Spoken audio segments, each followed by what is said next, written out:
আমাৰ লগত এগৰাকী বিশেষ অতিথি আছে আৰু সকলোৱে আপোনালোকে চিনি পায় নগাঁও জিলা আয়ুক্ত দেৱাশীষ শৰ্মা বিভিন্ন প্ৰশাসনিক বিষয়ত আমি তেওঁৰ সৈতে কথা পাতোঁ আৰু এগৰাকী ভাল প্ৰশাসক হিচাপে তেওঁৰ সুনাম আছে কিন্তু আমি তেওঁ কেৱল প্ৰশাসনিক বিষয়া নহয় বিভিন্ন ক্ষেত্ৰত আপোনালোকে হয়তো দীপশিখা ফাউণ্ডেশ্যনৰ কথা আমি কৈ আহিছোঁ বহু আৰ্তজনক সহায় কৰাৰ কথা কৈ আহিছোঁ আৰু শেহতীয়াভাৱে আন এটা বিষয় কিন্তু অসমৰ মানুহে নাজানে হয়তো যে প্ৰাণৰ শিল্পী জুবিন গাৰ্গৰ সৈতে তেওঁৰ কি সম্পৰ্ক আছিলে তেওঁৰ কিমান তেওঁৰ ঘনিষ্ঠ আছিলে কিমান তেওঁলোকে কাম কৰিছিলে একালত তেওঁ মুম্বাইত আছিলে যথেষ্ট সময় এতিয়াও দীপশিখা ফাউণ্ডেশ্যনে মুম্বাইত বহু মানুহক সহায় কৰি আছে আৰু প্ৰাণৰ শিল্পীগৰাকী মুম্বাইত থকা সময়ছোৱাত জিলা আয়ুক্ত বৰ্তমানৰ আয়ুক্তগৰাকীৰ সৈতে কি সম্পৰ্ক আছিলে মৰিগাঁও বা অসমৰ বিভিন্ন প্ৰান্তত থকাৰ সময়ত কি সম্পৰ্ক আছিলে গুৱাহাটীৰ যেতিয়া তেওঁৰ কমিশ্যনাৰ হিচাপে কাৰ্যনিৰ্বাহ কৰিছিলে তেতিয়া গুৱাহাটীক লৈ কি গীত ৰচনা কৰিছিলে কেনেকুৱা সম্পৰ্ক আছিলে বিভিন্ন কথা আছে আমি বহু অজনা কথা জনাবলৈ চেষ্টা কৰিম আপোনাক এইখিনি সময় দিয়াৰ বাবে প্ৰথমতে ধন্যবাদ জনাইছোঁ আৰু যি বিভিন্ন সময়ত যি বৰ্তমান দেখিবলৈ পোৱা গৈছে যে জুবিন গাৰ্গৰ যি ঘটনা হ'ল যি বৰ্তমান যি সমগ্ৰ ৰাজ্যতে যি শোকোৎসৱ পৰিৱেশে বিৰাজ কৰিছে সামাজিক মাধ্যমত কিছু ভিডিঅ' আমি দেখিছিলোঁ য'ত আপোনাৰ সৈতে তেওঁৰ যি সম্পৰ্ক সেই সম্পৰ্কৰ কথা কিছু আভাস পোৱা যায় বা তাৰ পূৰ্বেও কেতিয়াবা জীৱিত অৱস্থাটো যেতিয়া আপুনি মৰিগাঁও জিলা আয়ুক্ত আছিলে তেতিয়াও জুবিন গাৰ্গে যেতিয়া তাত সাংস্কৃতিক অনুষ্ঠান কৰিবলৈ আহিছিল তেতিয়া আপোনাৰ সৈতে যে তেওঁৰ এটা খুব ভাল সম্পৰ্ক সেয়া তেওঁ নিজেই কৈ গৈছে তথাপিও আপোনাৰ মুখেৰে জানিব চেষ্টা কৰিম জুবিন গাৰ্গক আপুনি প্ৰথম কেতিয়া লগ পাইছিলে 1994 চনত জুবিন গাৰ্গৰ পিতৃ আমাৰ মোহিনী মোহন ছাৰ তেওঁক আমি কপিল ঠাকুৰ বুলি জানো তেওঁৰ যোনটো নাম তেওঁ প্ৰয়োগ কৰে তেওঁ লিখা মেলা কৰাৰ ক্ষেত্ৰত ছাৰ তেতিয়া সাধাৰণ প্ৰশাসন বিভাগৰ যুটীয়া আয়ুক্ত আছিলে ডেপুটি ছেক্ৰেটাৰী আৰু ছাৰৰ আমাৰ দিছপুৰ সচিবালয়ৰ তাৰ যোনটো কেম্পাছ আছিলে তাতে ছাৰৰ কোৱাৰ্টাৰটো আছিলে তাৰ পৰা অকণমান আগবাঢ়ি গৈ পেলাই আমাৰ কোৱাৰ্টাৰটো আছিলে মই তেতিয়া সাধাৰণ প্ৰশাসন বিভাগত মই প্ৰট'কল অফিচাৰ হিচাপে আছিলোঁ মোৰ চাকৰি মাত্ৰ 2 বছৰ হৈছিলে তেতিয়া ছাৰ খুব ভাল এজন লেখক আছিলে আৰু অসমৰ বিভিন্ন জেগাত ছাৰক ভাষণ দিবলৈ মাতে ছাৰে কি হয় তেতিয়াৰ দিনত আমাৰ নতুনকৈ হোৱা অফিচাৰ বহুতেই কি হয় অকণমান ছাৰে লিখা কথাবোৰ শুনাব বিচাৰে কাৰোবাক সৰহ সংখ্যক পলায় মোকে পায় ছাৰে আৰু আমি আছিলোঁ এজন এতিয়া আহাচোন দেৱাশিষ তুমি আজি আমি জানো আৰু যে ছাৰে মাতিছে যেতিয়া প্ৰায় 2 ঘণ্টামান ছাৰে শুনাব এতিয়া মই উপলব্ধি কৰোঁ সেই গধুৰ তত্ত্ব থকা যিখিনি তেওঁৰ লিখনি আছিলে কিমান কথা আমি শিকিব পাৰিছিলোঁ আৰু বহুত কিতাপ পত্ৰ পঢ়া শুনা কৰি তেওঁ লিখে বোকাখাটত এবাৰ তেওঁ কিবা ভাষণ এটা দিবলৈ মাতিছিলে তেতিয়া ছাৰে প্ৰায় 2.5 ঘণ্টা সময় বহুৱাই থৈ দিছে আৰু বছ হয় আপুনি এৰি যাবও নোৱাৰে কিন্তু মানুহজন এজন বিদ্বান আছিলে আৰু তেওঁৰ ভাৱধাৰাটো ব্যতিক্ৰমী আছিলে সেইকাৰণে ছাৰকো বহুত মানুহে কিমান বুজি পালে মই নাজানো কিন্তু ভালকৈ যদি ছাৰক বুজি পাবলৈ চেষ্টা কৰা হয় এজন ইণ্টেলেকচুৱেল বুলি ক'ব পাৰি আছিলে যি কি নহওক সেই সময়ত জুবিন তেতিয়া আছিলে আৰু আহে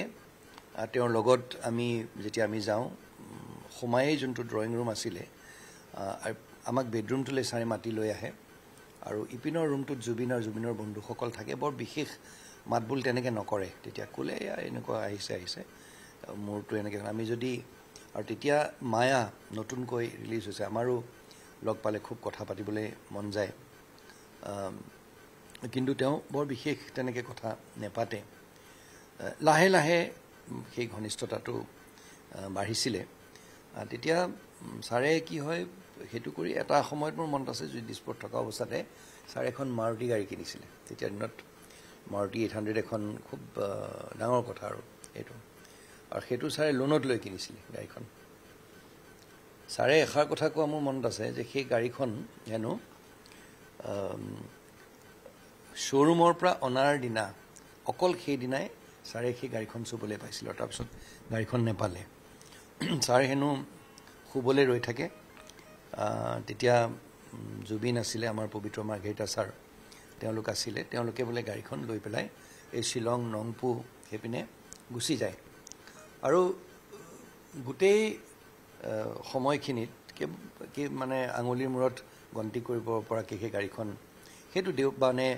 বাপেক পুতেকৰ মাজত যোনটো মৰম বা যোনটো সম্পৰ্ক আছিলে সেই বস্তুটো অকণ মানুহে ভিতৰত নোসোমালে বস্তুটো বুজি নাপায়। তেওঁলোকৰ হেৰিও লাগিছিলে, কেতিয়াবা মানে যুক্তি তৰ্কও হৈছিলে। তৰ্ক হৈ পেলাই ছাৰৰো উঠে খং। এইপিনৰ পৰা এবাৰ মই আছিলোঁ তেনেকৈ, হেৰি হয় খুব, তেওঁৰো খং উঠে, উঠি পেলাই আকৌ কিন্তু ঠিক হয়, আকৌ একদম এনেকৈ দেউতাকক সাবত মাৰি পিছপিনৰ পৰা আহি পেলাই সাবত মাৰি ধৰি লয়। তাৰপিছত আমাৰ বদলি হৈ গ'ল আৰু যেতিয়া আমি মুম্বাইলৈ যাওঁ, সেই মুম্বাইত ইতিমধ্যে জুবিন এজন অত্যন্ত প্ৰতিষ্ঠিত এজন মানে সৰ্বভাৰতীয় পৰ্যায়ৰ এজন গায়ক হৈ পৰিছিলে আৰু অসম ভৱন মুম্বাইত কৰ্কট ৰোগীসকল থাকে আৰু জুবিন সেই কৰ্কট ৰোগীসকলৰ প্ৰতি তাত খুব বেছি তেওঁ ধৰি লওক আৱেগিক হৈ পৰিছিল আৰু পৰাপক্ষত তেওঁ যেতিয়া পাৰে, এতিয়া ধৰি লওক মই খুব বেছি ঘনিষ্ঠতা থকা বুলি ক'লে ভুল হ'ব, সময় সাপেক্ষে সময়ে সময়ে আমি খুব ঘনিষ্ঠ হৈছিলোঁ আৰু কিন্তু আমাতকৈ বহুত বেছি ঘনিষ্ঠভাৱে এতিয়া তাত মাইনাহঁত আছে, অনিন্দিতাহঁত আছে, গোটেই যোনটো মিউজিকৰ লগত ওতঃপ্ৰোতভাৱে জড়িত থকা যোনখিনি আমাৰ অসমৰ ল'ৰা ছোৱালী, তেওঁলোকে হয়তো প্ৰকাশ কৰা নাই বা কৰিব পৰা নাই, কিন্তু তেওঁলোকৰ এটা প্ৰবাসত থকা গোটেই অসমৰ পৰা অহা ল'ৰা ছোৱালীখিনিয়ে জুবিনৰ ঘৰটো যদি আপুনি দেখিলেহেঁতেন এটা ধৰ্মশালাৰ নিচিনা আছিলে। আৰু মইতো কওঁ গৰিমাক আমি এটা নোবেল প্ৰাইজ দিব লাগে। মানে এনেধৰণৰ এটা পৰিস্থিতিত এগৰাকী বোৱাৰীয়ে বা এগৰাকী পৰিবাৰে বিশৃংখল এটা পৰিৱেশ, কোনোবা আহিছে, কোনে ভাত খাইছে মানে ভাত খাই গৈ আছে, তাত জুবিনে কাম কৰি আহি শুৱে, এতিয়া ক'ত আছ বোলে জুবিনদাৰ ঘৰত আছোঁ, খালী নাই কিবা নাই জুবিনদাৰ আছে নহয়, হেৰি আছে নহয়, তাত হেৰি কৰিব, তাত খোৱা বোৱা চব হ'ব, মানে এখন ধৰ্মশালাৰ নিচিনা আছিলে। আৰু এজন ষ্ট্ৰাগলিং মিউজিচিয়ানৰ বাবে মই নাভাবোঁ কোনো এজন মিউজিচিয়ানে আহি যোন জুবিনৰ ওচৰলৈ তেতিয়া মুম্বাইলৈ গৈছিলে,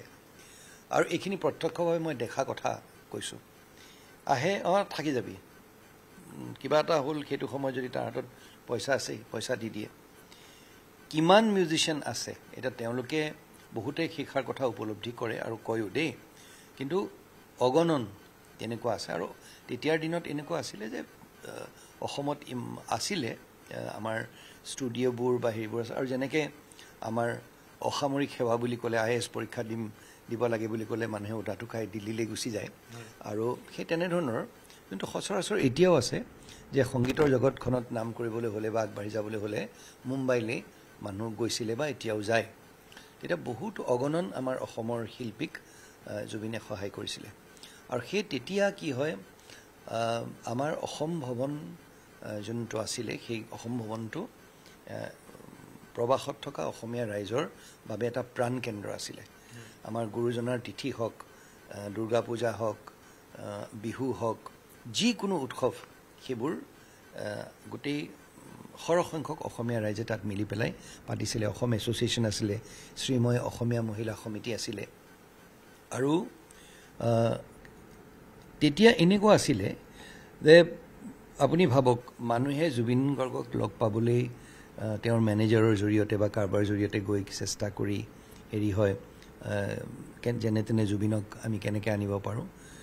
সময় যদি তেওঁৰ হাতত থাকিছিলে, মোৰ এতিয়াও মনত আছে আমাৰ কত অনুষ্ঠানত তেওঁ হঠাৎ আহি যায়, আহি পেলাই অডিয়েঞ্চৰ মাজত বহি থাকে, কোনো তেনেকুৱা ভেম নাই, আহি মই এটা গান গাম দেই বুলি ক'ব, তাৰপিছত আহিলে অকল গীটাৰখন লৈ, কোনো মিউজিচিয়ান নাই। মোৰ এবাৰ মনত আছে অকল গীটাৰখন লৈ গোটেই অডিয়েঞ্চক তেওঁ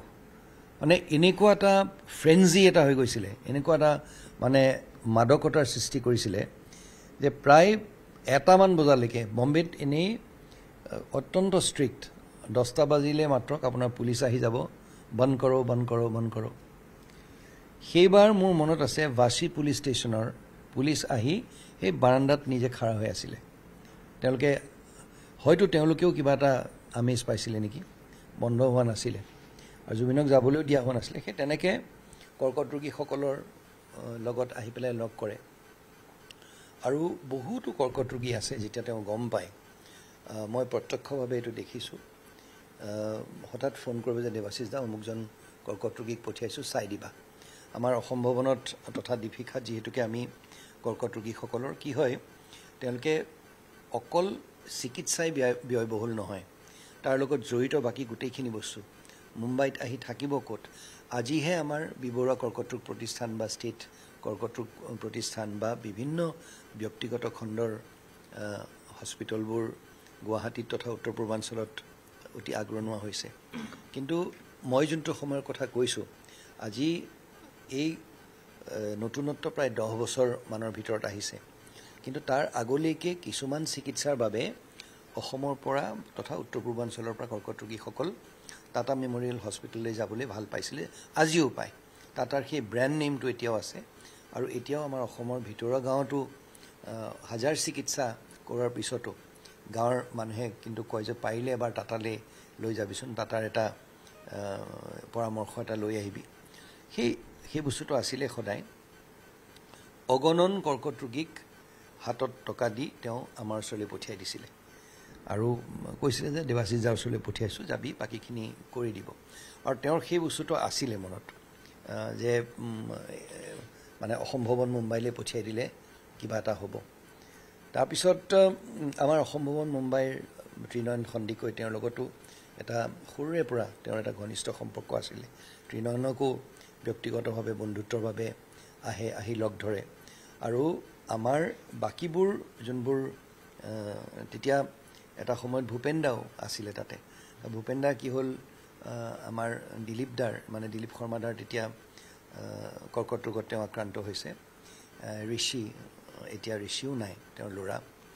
ঋষি সুদক্ষিণা বাইদেউ আৰু ভূপেন দা তেওঁলোক 108 নম্বৰ ৰুমত আমাৰ আছিলে দিলীপ শৰ্মা ছাৰ আৰু আমাৰ যোনটো ঘৰৰ যোনটো ড্ৰয়িং ৰুম মোৰ যোনটো চৰকাৰী বাসভৱন সেই তাৰ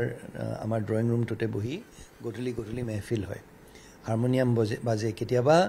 যেতিয়া জুবিনে গম পায় যে আমাৰ দিলীপ শৰ্মা দা তাত আছে মাতষাৰ মাতিবলৈ আহে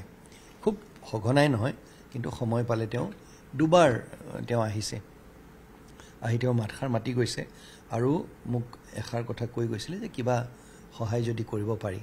মানে য'তে যায় এটা কথা মই দেখিছিলোঁ যে পইচা পাতি মানে কাৰোবাক দিব পাৰিলে সদায় দিব বিচাৰে আৰু কাৰোবাৰ যদি দুখ এটা দেখে আৰু মই বিশেষকৈ কৰ্কট ৰোগীসকলৰ ক্ষেত্ৰত কৈছোঁ যিহেতুকে সেই দিশটোত মই তেওঁৰ এটা অত্যন্ত তেওঁ আৱেগিক হৈ যোৱা মই দেখিছিলোঁ বহুতক তেওঁ তেনেধৰণে সহায় কৰিছে বা আমাকো কয় যে কিবা থাকিলে মোক ক'বা মই যিখিনি পাৰোঁ মই সহায় কৰিবলৈ চেষ্টা কৰিম আৰু বহুতক কৰিছোঁ আৰু মুম্বাইৰ পৰা মোৰ বদলি হ'ল গুৱাহাটী পৌৰ নিগমৰ আয়ুক্ত হিচাপে সেই তাৰপিছত বহুত আমি মানে সঘনাই লগ পাবলৈ ধৰিলোঁ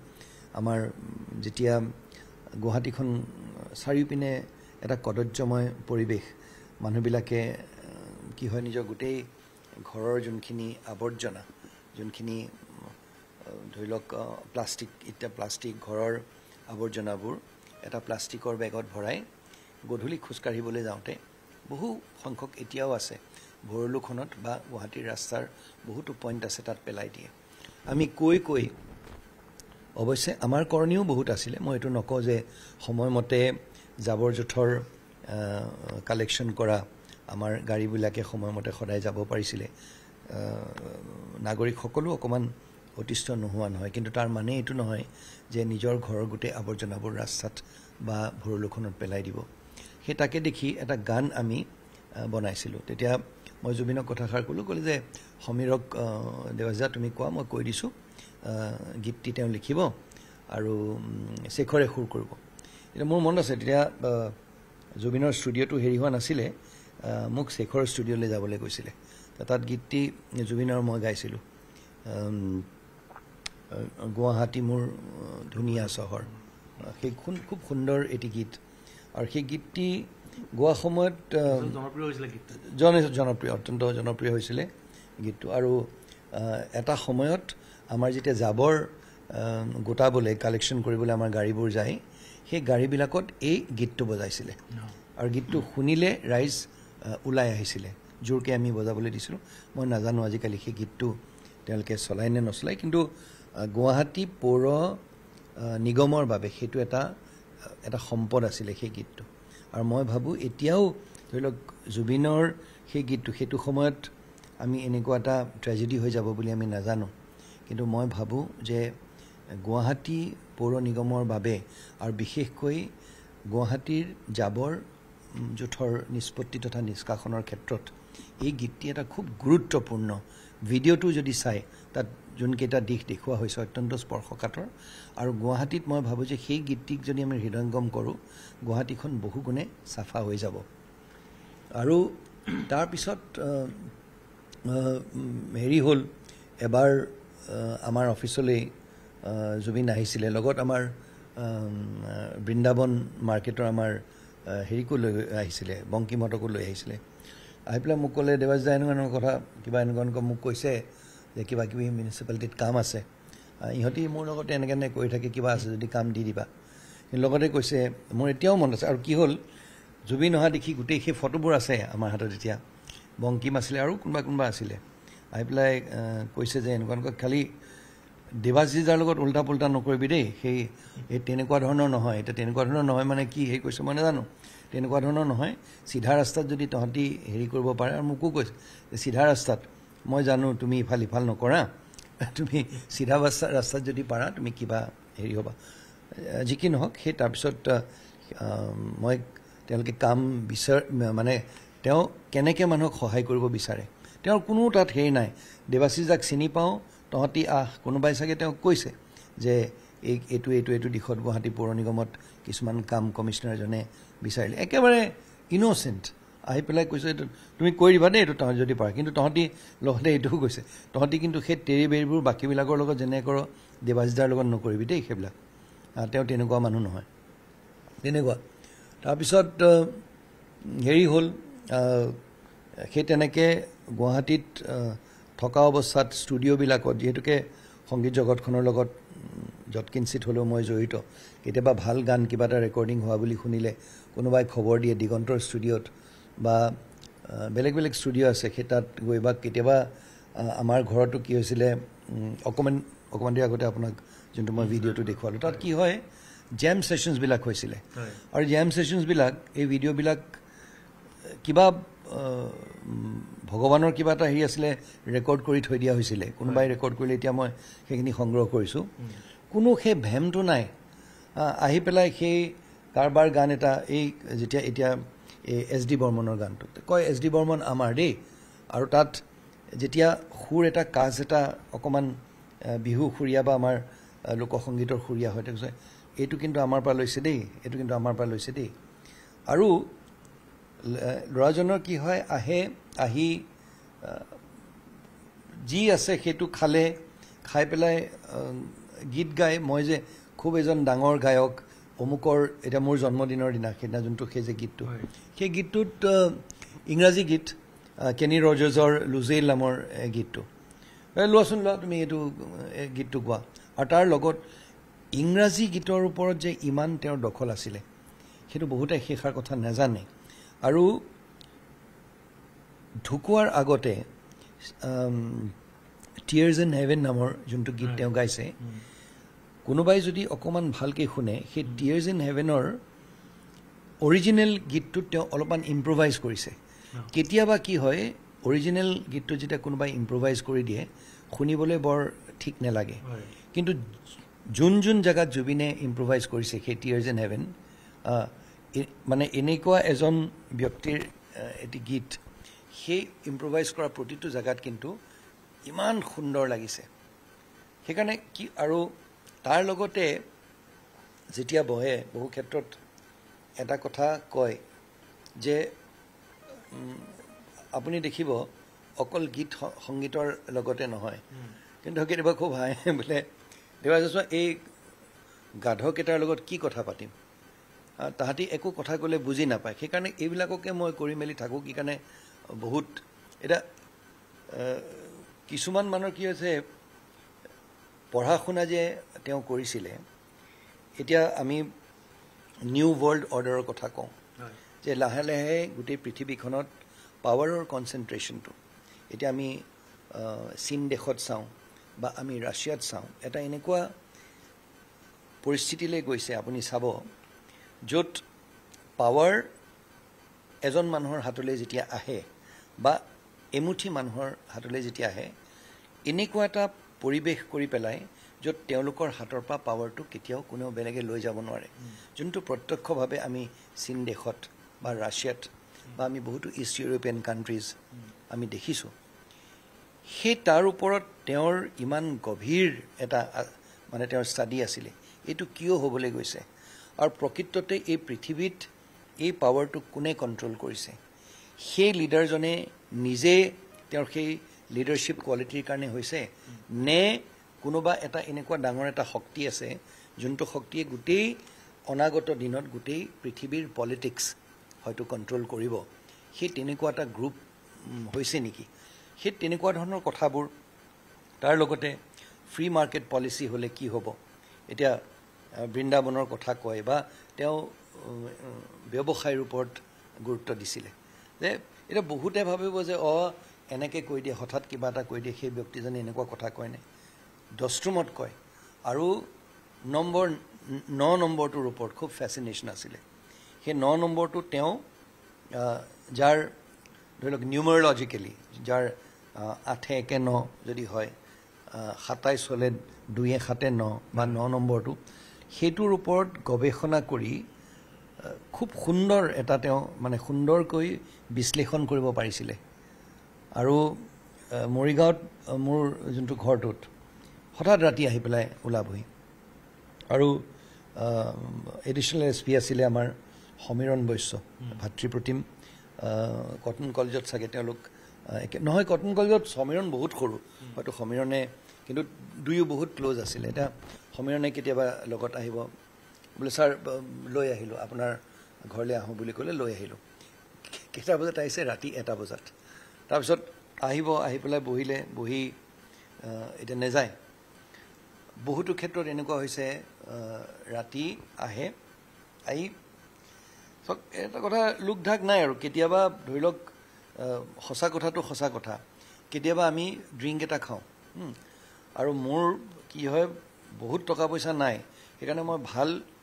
ড্ৰিংক এটা কিনি পেলাই মই ক'ৰবাত মানে লুকাই থৈ দিওঁ আৰু কিছুমান ড্ৰিংক এনেই মই থৈ দিওঁ 2-4টা তেওঁ আহি পেলাই মই ক'ত সেই বস্তুটো লুকাই থওঁ সেইটোও জানে তেওঁ আহি পেলাই উলিয়াই ল'ব হেৰিতে বহি পেলাই আৰু সেইটো সময়ত আপুনি তেওঁৰ একদম ৰজা আছিলে মানুহটো আপুনি তেওঁৰ কথা শুনিবলৈ প্ৰস্তুত আছে নে নাই সেইটো তেওঁৰ কোনো কেয়াৰ নাই দেৱাজা তুমি বহাচোন বহিব পাছত তেওঁ কৈ যাব কথা সেই কোৱা কথাখিনি আপুনি শুনি যাব লাগিব আৰু শুনি কি হয় কেতিয়াবা কৰিব একো পঢ়া শুনা নকৰাহে এতিয়া সব কথাটো আপুনি জানিব নোৱাৰে